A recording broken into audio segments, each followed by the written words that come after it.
Old fashioned. I'm just finishing up here.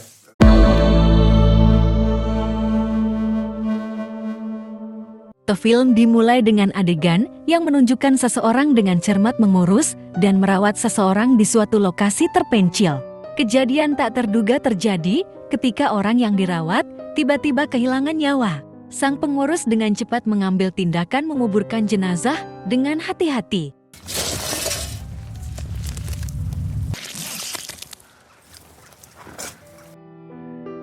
Cerita bergeser ke seorang pria bernama Jack yang ditemukan menunggu di pinggir jalan.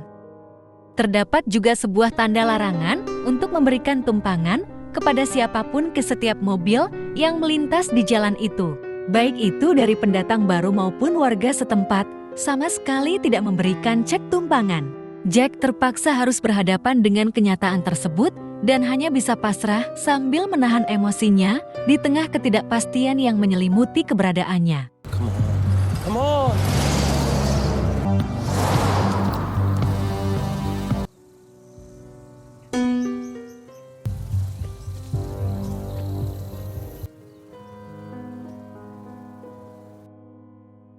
Perjalanan Jack terus berlanjut hingga pada suatu saat, ia tanpa sengaja menyaksikan pertengkaran antara seorang pria dan seorang wanita di tengah jalan.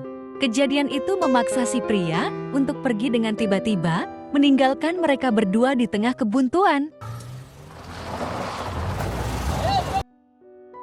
Ketika ditelusuri lebih lanjut, terungkap bahwa wanita tersebut bernama Veronica, seorang Prancis asli yang sangat mahir berbahasa Inggris.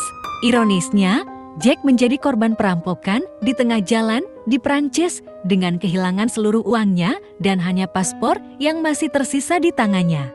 Beda nasib dengan Veronica yang hidup sendiri dan bermaksud merantau ke negara lain karena tidak memiliki keluarga di sana. Veronica menceritakan kisah sedih kehilangan kedua orang tuanya akibat penyakit kronis yang membuatnya merasa kesepian di wilayah tersebut. Safety in numbers, yes? Malam tiba dan mereka memutuskan untuk menghabiskan waktu di area pepohonan, berusaha menghangatkan badan. Dalam situasi yang tenang itu, Veronica membagikan bahwa belakangan ini ia pernah berlatih membuat tanda tangan.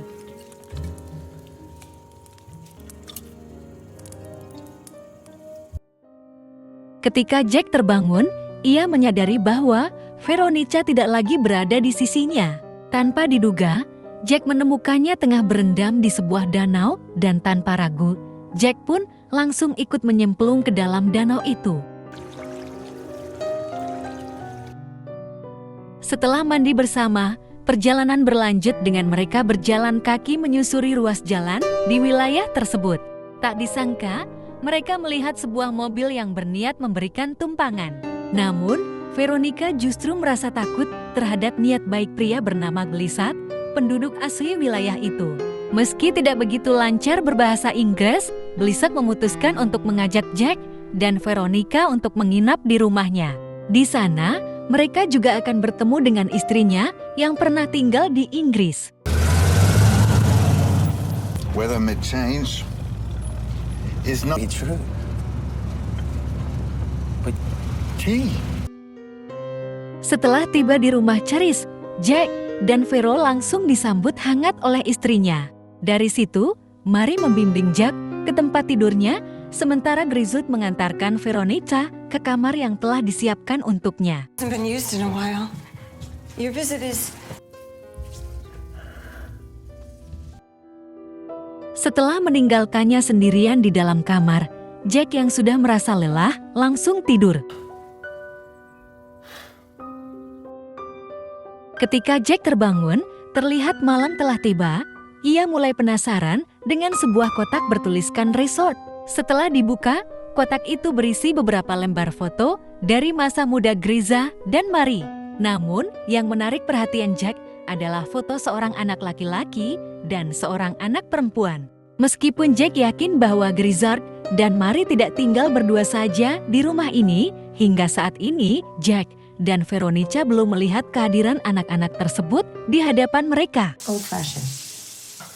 I'm just finishing up here. Setelah makan malam, Jack sengaja mendekati Veronica yang sedang merokok di teras rumah. Dalam percakapan itu, Veronica mengungkapkan bahwa dulunya ia memiliki seorang adik. Namun, kehidupan mereka berdua berubah tragis ketika adiknya terlindung oleh traktor saat sedang bermain petak umpet di sebuah ladang. Kemudian, Jack kembali ke dalam rumah dan menemani Grizzard menonton TV. Pada saat itu, Jack menyatakan bahwa ia akan segera pergi dari rumah Grizzard karena harus kembali ke Inggris untuk memberitahu keluarganya. Veronica juga memiliki rencana serupa, yaitu ingin merantau ke negara lain untuk menjalani kehidupannya. Tidak lama setelah itu, Jack iseng bertanya kepada Grizzard apakah ia memiliki anak. Namun, jawaban Grizzard membuatnya terheran karena Grizzard menyatakan bahwa ia tidak memiliki anak.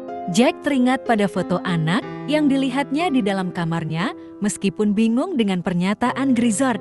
Meskipun begitu, Jack memilih untuk tidak memikirkan terlalu banyak dan langsung bermaksud untuk tidur.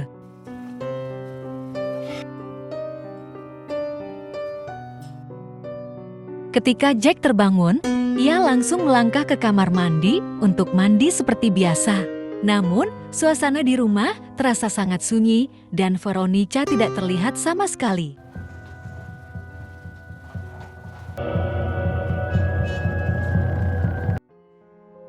Saat pikiran negatif mulai muncul, tiba-tiba Grizzard muncul dengan palu di tangannya. Dia memberitahu Jack bahwa Veronica sudah pergi sejak subuh, merasa enggan membangunkan Jack yang sedang nyenyak tidurnya. Meskipun Grizzard mengklaim bahwa ia hanya selesai memperbaiki pintu lemari, kecurigaan Jack terhadap perilakunya semakin meningkat.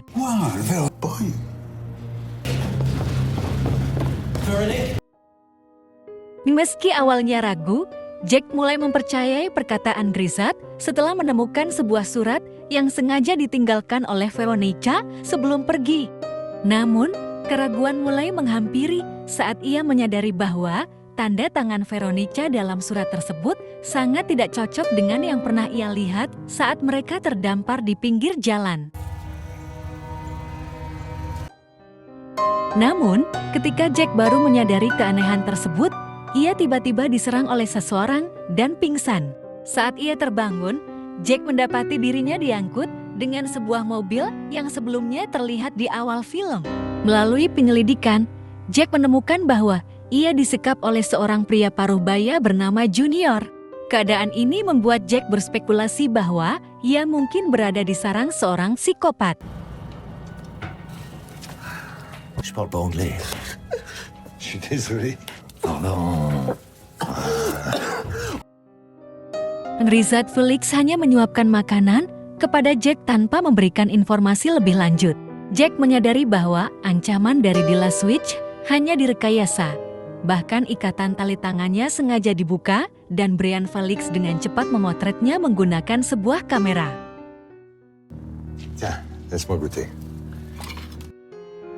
Tanpa tujuan yang jelas, pria tolik kembali mengangkut Jack ke dalam mobil dan melepaskannya dari beberapa lakban.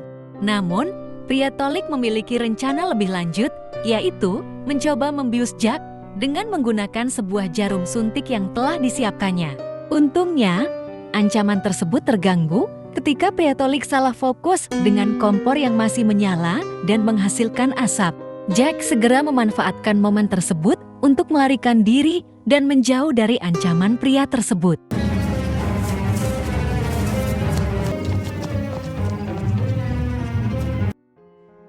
Dengan langkah hati-hati, Jack melewati setiap rintangan hingga akhirnya berhasil kembali ke rumah Grizzard. Di sana, ia melihat Mary bersama suaminya sedang bersiap-siap untuk pergi. Setelah keduanya pergi, Jack langsung memasuki rumah mencari Veronica yang sayangnya tidak ditemukan. Ternyata, Veronica telah disekap di salah satu ruangan dan tanpa basa-basi lagi, Jack langsung membebaskannya. Namun, sialnya, Grizzard bersama Mary telah kembali ke rumah tepat pada saat itu. Saat Jack dan Veronica sedang merayakan keberhasilan pembebasan, Untuk menghindari kejadian yang tak diinginkan di dalam rumah, keduanya memutuskan untuk kabur secepat mungkin. Meskipun pelarian mereka mulai disadari oleh Marie dan Grizzard, situasinya tidak seimbang karena satu menggunakan mobil sedangkan yang lain harus berlari. Akibatnya, Veronica dan Jack terdesak di sebuah ladang di mana mereka harus berhadapan langsung dengan Marie dan Grizzard.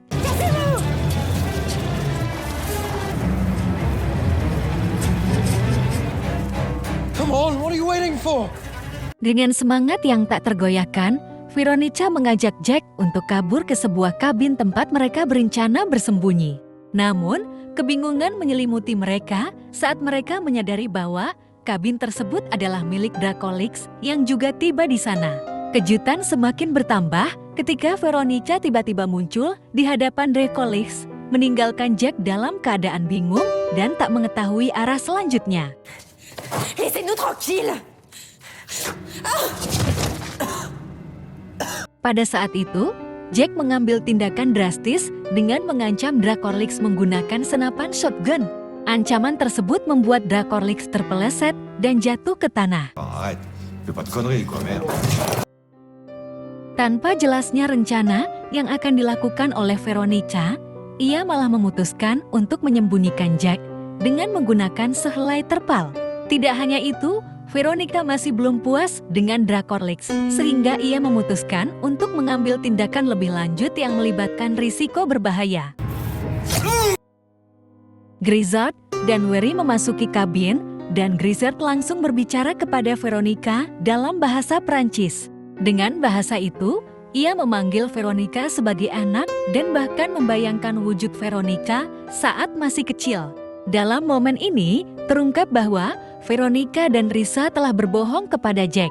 Veronica adalah seorang penjahat berantai yang dapat menggugurkan siapapun tanpa alasan jelas, bahkan telah menggugurkan adik laki-lakinya. Pourquoi tu me crois pas? Il a trébuché. Maka dari itu, di awal film, kita diperlihatkan sebuah jasad dan seorang pelaku yang menunjukkan kebrutalan si Veronica sendiri. Namun, karena Jack sudah kalap dengan situasi, ia tidak lagi bersedia mendengarkan penjelasan dari Marie dan Grizzard yang sebenarnya merupakan orang tua dari Veronica. Marie yang berusaha memberitahu Jack dengan bahasa Inggris malah dihajar oleh Veronica sampai pingsan. Kali ini hanya tersisa Grizzard yang tak dapat berbuat banyak, dan ia pun pasrah setelah ditinggal oleh Veronica dan Jack. Setelah kejadian tersebut, Veronica dengan senyuman bahagia mengajak Jack untuk pergi dari negara itu sambil mengemudi. Jack tidak menyadari bahwa ia juga akan menjadi korban kebrutalan Veronica dalam waktu dekat, turut merasakan kebahagiaan yang sama dengan wanita itu, dan film pun berakhir.